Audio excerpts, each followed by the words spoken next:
The engineers language channel में आपका स्वागत है। आज की इस वीडियो में हम आपको इस समपरिमाण दृश्य या आइसोमेट्रिक व्यू का प्रथम कोणीय प्रक्षेप या फर्स्ट एंगल प्रोजेक्शन बनाना सिखाएंगे। जैसा कि आप देख पा रहे होंगे कि इस ऑब्जेक्ट का फ्रंट व्यू बाईं ओर से लिया जा रहा है या एलिवेशन को। तो आइए सबसे पहले देख लेते हैं इसके फ्रंट व्यू में कौन कौन सी सतहें दिखाई देंगी। तो जैसा कि आप देख पा रहे होंगे कि इसमें फ्रंट व्यू में ये एल शेप आएगी, ये वाली सतह, और ये जो सरफेस है इंक्लाइंड, ये वाली भी सतह दिखाई देगी। और इसके पीछे ये जो सतह है ये इसका कुछ भाग दिखाई देगा, तथा यहाँ जो कटा हुआ स्लॉट है इधर से नहीं दिखाई देगा, तो इस दूरी पे हिडन लाइन के रूप में हम इसको यूज करेंगे। और ये वाली सतह यहाँ पे इस सरफेस पे यहाँ पे बिल्कुल आगे यू शेप में प्राप्त होगी। इसके टॉप व्यू की बात करें, टॉप व्यू में ऊपर से दृश्य लिया जाता है, ऊपरी दृश्य जिसके कहते हैं। तो ऊपरी दृश्य में हमें ये वाली सतह, ये सतह दिखाई दे रही है, ये वाली, फिर ये, और ये वाली त्रिभुज टाइप की जो सतह है वो दिखाई देगी। इसके साइड व्यू में या पार्श्व दृश्य में बात करें तो हमें साइड व्यू में ये वाली सतह दिखाई देगी। उसके बाद ये सरफेस जो इंक्लाइंड है वो दिखाई देगा। तो यहाँ पे ये कुछ इस तरीके से आगे प्राप्त होगा और ये यू शेप के रूप में प्राप्त होगा, ये यू शेप में। इतनी ही सरफेस साइड व्यू में दिखाई देगी आपको। किसी भी ऑर्थोग्राफिक प्रोजेक्शन को खींचने से पहले सर्वप्रथम हमें इस संदर्भ रेखा एक्स वाई तथा उसके किसी एक मध्य बिंदु या किसी भी बिंदु से एक लंबवत रेखा, ये वाली एक्सिस खींच लेनी चाहिए। तत्पश्चात इस बिंदु से चारों दिशाओं में 10-10 एम दूरी पे पहले से खींची गई रेखाओं के समांतर रेखाएं खींचकर रख लेनी चाहिए। चूँकि हमें इस आइसोमेट्रिक व्यू या समपरिमाण दृश्य का प्रथम कोणीय प्रक्षेप खींचना है, तो सबसे पहले हमें इसके फ्रंट व्यू, टॉप व्यू और साइड व्यू की स्थितियों को ज्ञात करना पड़ेगा इन हिस्सों में, कि इन हिस्सों में कहाँ फ्रंट व्यू बनेगा, कहाँ साइड व्यू और कहाँ पे टॉप व्यू, और कौन सा एक हिस्सा खाली रह जाएगा इसका। जैसा कि आप सभी जानते होंगे कि फर्स्ट एंगल प्रोजेक्शन में इस संदर्भ रेखा एक्स वाई के ऊपर वर्टिकल प्लेन स्थित होता है और उसके ठीक नीचे हॉरिजॉन्टल प्लेन। तो इससे ये आइडिया लग जाता है, क्योंकि वर्टिकल प्लेन पे ही फ्रंट व्यू बनाते हैं, इसका मतलब फर्स्ट एंगल प्रोजेक्शन में फ्रंट व्यू को हम इस एक्स वाई के ऊपर ही बनाएंगे, और हॉरिजॉन्टल प्लेन पे किसी भी वस्तु का टॉप व्यू प्राप्त होता है, अर्थात फर्स्ट एंगल प्रोजेक्शन में टॉप व्यू को हम इस एक्स वाई के नीचे बनाएंगे। लेकिन अभी डायरेक्शन हमें ज्ञात करना पड़ेगा कि फ्रंट व्यू इस हिस्से में बनेगा या इस हिस्से में। तो आपको ये बात भी पता होगी कि फर्स्ट एंगल प्रोजेक्शन में वस्तु का प्रक्षेप वस्तु की देखी गई दिशा के विपरीत दिशा में प्राप्त होता है। अर्थात अगर वस्तु को बाईं ओर से देखा जा रहा है तो इसका प्रक्षेप दाईं ओर प्राप्त होगा, मतलब इसके फ्रंट व्यू को हम इसके दाहिने सिरे की ओर, मतलब यहाँ पर बनाएंगे। जब फ्रंट व्यू यहाँ बन जाएगा तो साइड व्यू इसके ठीक बगल में तथा टॉप व्यू इसके ठीक नीचे इस वाले हिस्से में बनाएंगे, तथा इस चौथे हिस्से में 45 डिग्री का एक एंगल खींचते हुए लाइन खींच ली जाएगी, ताकि सभी प्रोजेक्शन प्राप्त किए जा सके। फ्रंट व्यू, साइड व्यू तथा टॉप व्यू की स्थितियाँ ज्ञात हो जाने के बाद आइए इस हिस्से में 45 डिग्री का एक रेखा खींच लें। तो इसके लिए हम सेट स्क्वायर को पहले कुछ इस प्रकार से सेट कर लेंगे, जैसा कि आप देख पा रहे होंगे। फिर इसे स्लाइड करते हुए पीछे साइड में लाएंगे, ताकि ये एंगल 45 डिग्री वाला यहाँ पे बनाया जा सके। तो स्लाइड करते हुए इसके मध्य बिंदु तक लाएंगे कुछ इस प्रकार से, और फिर यहाँ पे एक डार्क लाइन में 45 डिग्री पे रेखा खींच ली जाएगी कुछ इस प्रकार से। प्रथम कोणीय प्रक्षेप या फर्स्ट एंगल प्रोजेक्शन में फ्रंट व्यू, टॉप व्यू तथा साइड व्यू की इन स्थितियों को ज्ञात करने का एक ट्रिक विधि भी है। आइए उसको मैं आपको बता देता हूँ। तो आपको बस याद ये रखना है कि जब कभी भी बाईं ओर से देखी गई वस्तु का फर्स्ट एंगल प्रोजेक्शन बनाना हो तो इसके फ्रंट व्यू को हमेशा इसी थर्ड क्वाड्रेंट वाले हिस्से या प्रथम चतुर्थांश वाले हिस्से में ही बनाएंगे। Front view, first angle projection, first quadrant. जब फ्रंट व्यू की स्थिति पता चल जाएगी तो उसके ठीक बगल में साइड व्यू बनाते हैं और उसके ठीक नीचे यहाँ पे हम टॉप व्यू को बना लेंगे। आइए अब देख लेते हैं कि अलग अलग व्यूज़ में कौन कौन सी डायमेंशन दिखाई देगी। तो इसके फ्रंट व्यू की बात करें तो इसमें ये लंबाई पूरी जो कि 70 मिलीमीटर की है और ये पूरी हाइट 55 मिलीमीटर की वो प्रदर्शित होगी। तो इस लंबाई को हम इस रेखा से 10 mm दूर और इस रेखा से 10 mm दूर प्राप्त इस बिंदु से मेजर करेंगे। तो इधर हम लंबाई को दिखाएंगे और इधर ऊंचाई को जो कि 55 मिलीमीटर का होगा। साइड व्यू की बात करें तो साइड व्यू में ये 50 मिलीमीटर और ये पूरी हाइट दिखाई देगी। तो जब इसका प्रोजेक्शन लाएंगे तो यहाँ पे हाइट तो दिख जाएगी और इस 50 मिलीमीटर को हम यहाँ पे प्रदर्शित करेंगे इधर साइड में। टॉप व्यू में दिखने वाले डायमेंशन की बात करें तो इसमें ये पूरी लंबाई और ये पूरी चौड़ाई दिखाई देगी जो कि इसमें प्रदर्शित करेंगे। तो पूरी लंबाई जो होगी यहाँ से यहाँ तक 70 मिलीमीटर की वो दिखाई देगी क्योंकि यहाँ पे 70 मिलीमीटर वाला प्रोजेक्शन यहाँ पे ड्रॉप होगा और इधर से ये 50 मिलीमीटर वाला प्रोजेक्शन इधर आएगा। तो 70 इधर और 50 मिलीमीटर इधर प्रदर्शित करेंगे। फिर बॉक्स बना लिया जाएगा अलग अलग डायमेंशन का जो इसमें प्रदर्शित होने हैं। बॉक्स हम इसलिए बनाते हैं कि इसके प्रोजेक्शन में जो कुछ भी आकृतियाँ प्राप्त होंगी ये जो अलग अलग मैं बॉक्स बना लूँगा उसी में बनेगा। मैंने अलग अलग विमाओं को यहाँ पे इंगित कर लिया है। तो आइए बॉक्स बना लें सेट स्क्वायर को सेट करने के बाद। तो 70 मिलीमीटर की डायमेंशन मुझे यहाँ पे इस पॉइंट पे मिला है तो इसका हम इस प्रकार से यूज़ कर लेंगे।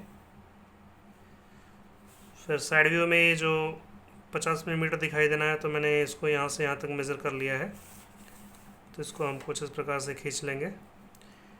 इसका प्रोजेक्शन भी खींच लिया जाएगा इसी दौरान कुछ इस प्रकार से। फिर क्षैतिज रेखाओं खींचने के लिए इधर की हम सेट स्क्वायर को हमेशा ऐसे रखेंगे पूरे ऑर्थोग्राफिक ड्राइंग के दौरान। सेट स्क्वायर को सेट कर लिया जाएगा। फिर प्राप्त बिंदुओं से लाइंस बढ़ा ली जाएंगी इस प्रकार से।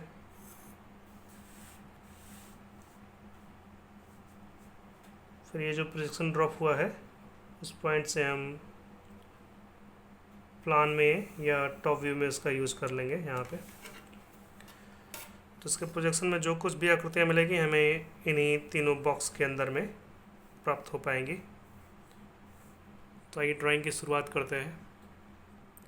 किसी भी ऑर्थोग्राफिक प्रोजेक्शन में हमें सर्वप्रथम इसके फ्रंट व्यू या एलिवेशन को बनाना चाहिए, तत्पश्चात टॉप व्यू या प्लान और बिल्कुल आखिरी में साइड व्यू को। तो इसके फ्रंट व्यू में ध्यान दें तो बिल्कुल बेस में पूरी लंबाई में रेखा खींची गई है, फिर बिल्कुल वर्टिकल लाइन खींची गई है दिखाई दे रही है। तो ये एल टाइप की सतह बनानी है हमें। तो ये बिल्कुल सीधी लाइन, फिर बिल्कुल वर्टिकल लाइन, फिर बिल्कुल इस कॉर्नर से 20 मिलीमीटर इधर आना है, यहाँ से 20 मिलीमीटर इधर आएंगे। फिर डाउनवर्ड्स नीचे की तरफ रेखा आएगी,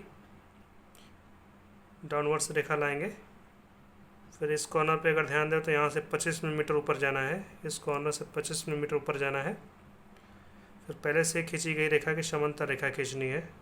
तो ये जो रेखा खींचेंगे उसके समांतर रेखा इधर खींच लेंगे। मैंने फ्रंट व्यू में इन रेखाओं को खींच लिया है, जैसा कि आप देख पा रहे होंगे यहाँ पे मैंने खींच लिया है। यहाँ से 25 मिलीमीटर ऊपर ये पॉइंट मिल गया है और यहाँ से 20 मिलीमीटर दूर, यहाँ से 20 मिलीमीटर दूर ये पॉइंट मिल गया है। तो आइए अब यहाँ से इस रेखा की समांतर रेखा खींचे और इस पॉइंट से इस रेखा की समांतर रेखा खींचे। तो सेट स्क्वायर को कुछ इस प्रकार से हम सेट करेंगे।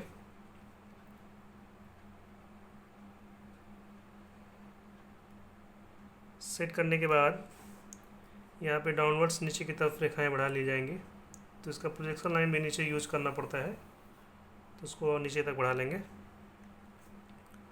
और फिर इधर की रेखाओं को खींचने के लिए हम सेट स्क्वायर को इधर सेट करते हैं कुछ इस प्रकार से। और फिर से आगे स्लाइड करेंगे। यहाँ से हमें इधर रेखा खींचनी थी, इस रेखा के समांतर में, तो इसका प्रोजेक्शन लाइन भी यूज़ करेंगे आगे तक, इसलिए इसको आगे तक बढ़ा लेंगे कुछ इस प्रकार से। और उस ड्राइंग में जो जोरी है उस लाइन को थोड़ा डार्क खींचेंगे, ऐसा कुछ।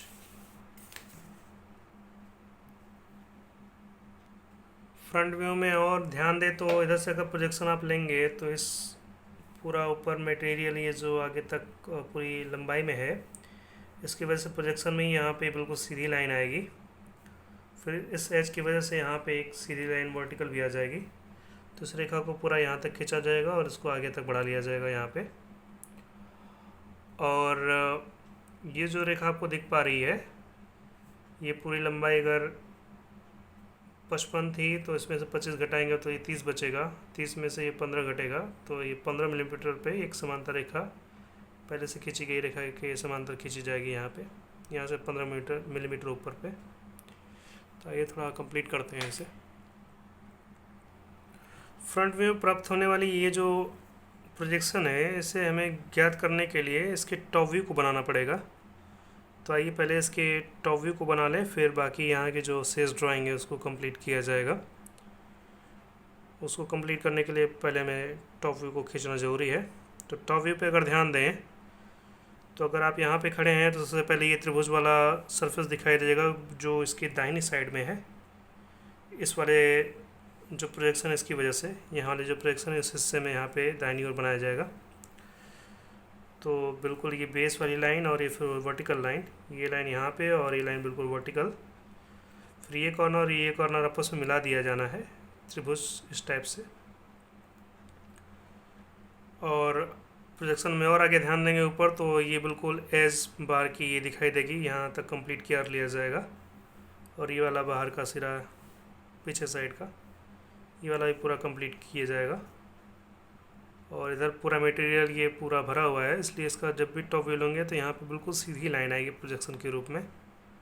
और यहाँ प्रोजेक्शन के रूप में सीधी लाइन आनी है क्योंकि यहाँ पे मटेरियल है।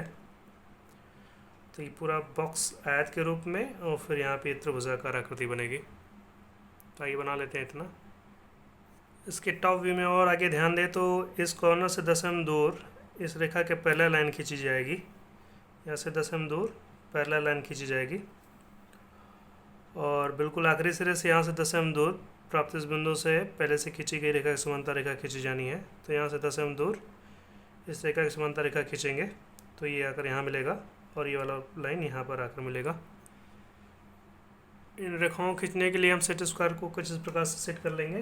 फिर ये रेखाएं यहाँ से गुजरती हुई खींच ली जाएंगी। इसके प्रोजेक्शन लाइन को आगे बढ़ा लेंगे हम और इसी दौरान इस रेखा भी कंप्लीट कर लेंगे और आगे प्रोजेक्शन लाइन 45 डिग्री की ये रेखा तक पहुंचा दी जाएगी। इस तरीके से इस ऑब्जेक्ट का टॉप व्यू बनकर तैयार हुआ। आखिरी में प्राप्त इन पॉइंट्स का प्रोजेक्शन ऊपर उठा लिया जाएगा और इन प्रोजेक्शन को भी आगे बढ़ा लेंगे। तो आइए सेट स्क्वायर को सेट कर लिया जैसा कि मैंने यहाँ पर। फिर से हम आगे बढ़ाएंगे कुछ इस प्रकार से, क्योंकि इसका यूज़ फ्रंट व्यू में होना है।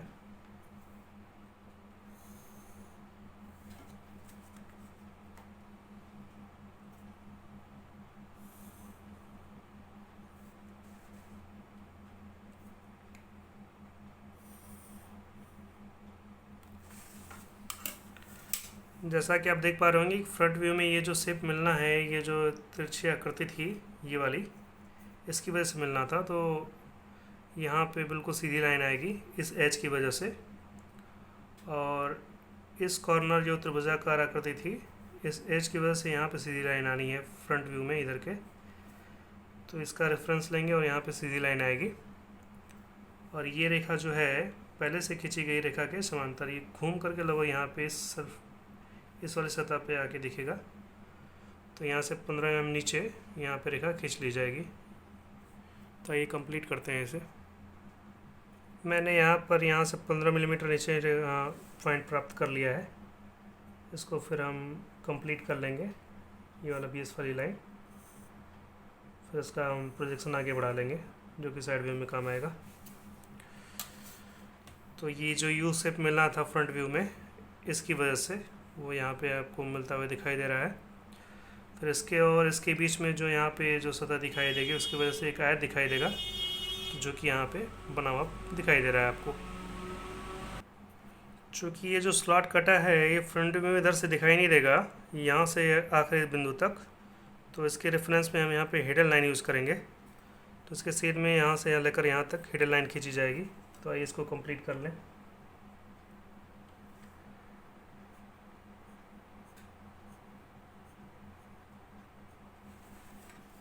इस तरीके से इस ऑब्जेक्ट का फ्रंट व्यू बन के तैयार हुआ। ये एल शेप, यहाँ पे यू शेप, और यहाँ से लेकर आखिरी तक हिडन लाइन आएगी स्लॉट की वजह से, और यहाँ पे एक आयत टाइप का आएगा आकृति जो कि बन गया है। अब इसके साइड व्यू या पार्श्वदर्शी पे ध्यान दें तो इसके प्रोजेक्शन में ये वाला एज बिल्कुल बेस, और इधर का प्रोजेक्शन जब भी आएगा तो ये पूरी वर्टिकल लाइन आएगी। तो मैंने ये वर्टिकल लाइन, राइट साइड की वर्टिकल लाइन, ये बेस लाइन और ये वाली लाइन यहाँ से 25 mm ऊंचाई पे, यहाँ से 25 mm ऊंचाई पे ये वाली लाइन, ये लाइन मैंने खींच ली है। फिर इसका प्रोजेक्शन जब भी लेंगे तो ये भले यहाँ पे आपको तिरछा दिखाई देगा, लेकिन जब प्रोजेक्शन प्राप्त होगा तो यहाँ पे ये 10 mm की जो चौड़ाई है उसी में यहाँ पे रेखा प्राप्त होगी, और इसके लिए इसकी वजह से यहाँ 10 mm की चौड़ाई में रेखा प्राप्त होगी, जो कि मैंने यहाँ पे खींच लिया इन दोनों को। फिर यहाँ से डाउनवर्ड्स नीचे की तरफ 15 mm आएंगे, और ये जो इंक्लाइन पोर्शन का प्रोजेक्शन इधर साइड में आएगा तो यहाँ पे बिल्कुल सीध में मिलेगा ऐसा। तो ये वाली लाइन इस रेखा के समांतर खींची जाएगी जो कि इसके रेफरेंस में आएगी। तो ये लाइन यहाँ पे खींची जाएगी और यहाँ से इसको नीचे ड्रॉप करेंगे और इसको नीचे ड्रॉप करेंगे।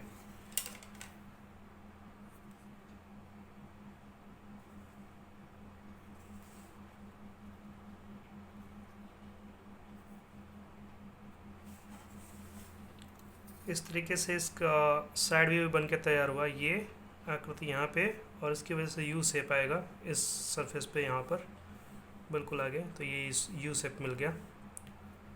आखिर में हम इनकी एक्सटेंशन लाइन और डायमेंशन लाइन खींचेंगे और इसमें प्रदर्शित सभी डायमेंशन को इसमें दिखाएंगे।